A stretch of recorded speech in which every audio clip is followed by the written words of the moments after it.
Hey there and welcome back to another Demon Slayer video, and today we're still on that quest to catch up with these reviews. We have this one and then the finale, so yeah, this is episode 7. A slightly longer episode this time around, and so let's jump into it. So we start off the episode following off from the cliffhanger ending of Tanjiro managing to push his boulder, after managing to get the hang of the repetitive action technique, and whilst he's pushing this boulder, Inosuke gets inspired to do the same thing. Now, as far as I think we've seen, Inosuke didn't actually learn about the repetitive action from Genya, so at this moment, he seems to have instantly figured out how it works just from watching Tanjiro, and has used his love for tempura as his memory to inspire his heart.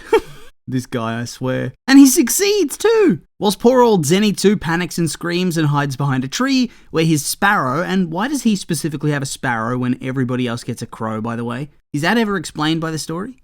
Was it? Anyway, little dude seems to have an urgent message, but we don't see that for now. For now, we head into the intro theme. And so when we get back, we get a nice montage skip so we don't have to see Tanjiro push the rock for the entire distance, because him grunting and screaming and straining and sweating, it's all well and good for a few seconds, but not for a long time, thanks. And from here we actually get a bit of a dose of realism, because in a world where they can do these absurd feats just by controlling their breathing, seeing Tanjiro push this enormous rock but then suffer from dehydration was actually rather unexpected, like completely unexpected and very funny. Also, I love as he's passing out that the people he thinks of are Inosuke, Zenitsu, and it builds to you thinking, oh, Nezuko's gonna be next. But no, it's Murata. That's the guy he thinks of all people. That got me good. But yeah, the stone Hashira arrives, gives him some water, and tells him he passed his training. That he's earned his approval. And not just for his hard work here, but for proving himself in the swordsmith village by doing the right thing and choosing to save the swordsmiths over his sister. But Tanjiro knows that this praise is not really fair because it was Nezuko's choice. He was frozen by indecision, and so he doesn't really do anything to be praised in his opinion. He feels like he's had help on every step of his journey to ensure that he keeps making the right choices, and so he can't accept these words, which in turn is revealed to be the very thing that he wanted to hear in the first place. And that this had been a great test to dispel his final doubts about Tanjiro, that he willingly revealed the truth when he didn't need to, which then leads into his backstory, so flashback time. Honestly, I kind of expected this sort of backstory a bit earlier. I was a bit shocked that we didn't see much of him in the previous episode where they started the training, but oh well, better late than never. And I gotta say, this guy has one of the saddest and most infuriating backstories ever. Like, all of them are mostly sad with their families getting chomped on, but this one was just awful to the extreme. At least when Genya called his brother a murderer, it was from the shock of seeing their mum killed after she had killed their other siblings. But this is even worse for me. Poor guy gets screwed at every turn. He's born blind, and he lives in a ramshackle old temple with not much money, caring for a bunch of orphaned kids. Despite it all though, they seem happy. That little girl Sayo tries to give him her share of the fish, and man, this scene just got me. Building me up just to tear it all down at the last second. They look so happy and wholesome, but then one of the kids gets caught out by a demon late at night, and to save himself, he sells out everybody. He puts out the special incense that's put out to ward off demons and the like, which makes me think, bro, what the hell? I know he's a kid, but that's ice cold to straight up sacrifice your whole adopted family like that. Like, why not just, I don't know, double cross the demon? If the incense supposedly wards them off because it's, wisteria flowers? And that's like dangerous or toxic to them, why not give him the middle finger and just go inside without putting it out? He'll never be able to hurt you. God, this sucks. And so the children are brutally slaughtered, leaving only the blind monk and a little girl. And yeah, it turns out Himejima, he's a bit of a badass. Dude is blind, malnourished, and timid, and yet when the time comes, he steps up to protect Sayo. He charges the demon, and whilst he takes a slash to the face, he tanks that, and rips off its arms before he beats it until dawn and it disintegrates, just caving in its head again and again and again. Jesus, this dude's something else. Strongest indeed. Dude minced this freak. And how is he so strong? It's like Zenitsu said in the last episode, people like him just must be born different. No training's gonna take that away. So yeah, he gives his all, and he goes against his principles to not harm a living thing in order to protect the little girl. And in the end, after losing all those children that he loved, and also knowing that one had already betrayed him, it turns out Sayo's so traumatized that she does what Genya did to his brother, and brands him a murderer. But this has more severe consequences as he actually gets arrested for mass murder of children and never got the thanks and absolution that he felt like he needed for what he did. And seemingly he adopted a child-free ethos after that.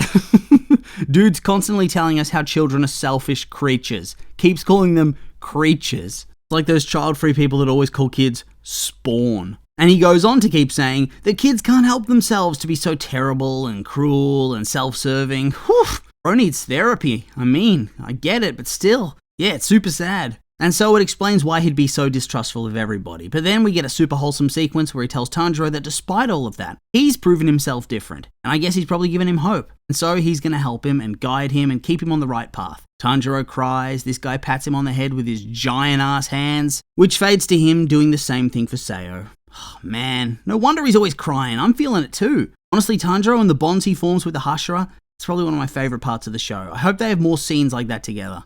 Moving on, we then have a scene with Genya, Inosuke, and Tanjiro just to sort of wrap up this sequence and move the story along somewhat to the next phase. He says goodbye to Genya, and after Genya and Inosuke get into it, Tanjiro goes to tell him something about his brother, but it cuts off and we don't get to see it. So, feels like something you have to wait and see for when Genya and his brother actually reunite. Feels like something you'll learn in a flashback.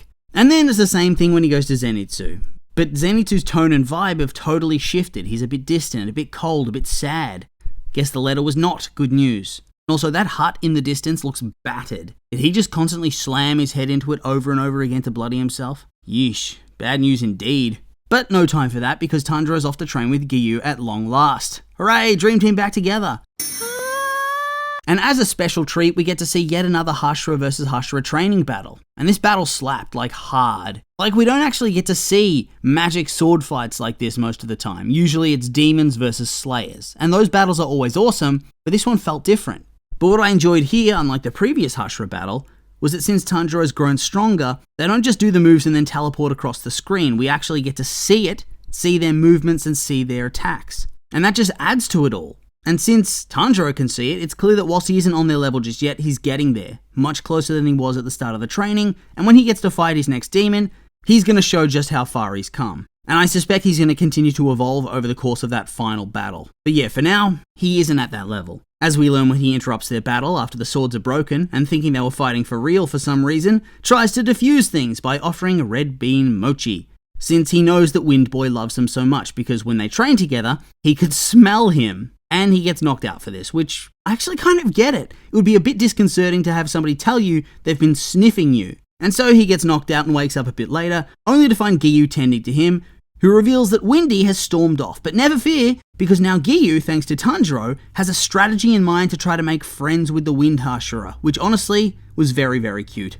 Unexpectedly so there's a whole lot of wholesome fun in this episode. I'm guessing that it's almost certainly not going to last though. And yet it doesn't last, because the next scene, the Wind Hashira captures one of the eye demon things and realizes they've been infiltrated, but it doesn't matter, because there's no time to warn anybody, as Muzan is marching on the estate of the Grand Master of the Order. Holy shit, that scene where he's slowly walking out of the mist as the gate creaks open, epic. Truly epic. And so yeah, with all that being said, that's the end of the episode, and thus the end of the video. And so these have just been my opinions, and now I'd like to hear yours. What did you think of the episode? You like it? Hate it? I'm curious for your thoughts, so make sure to like, comment, and subscribe, and let me know.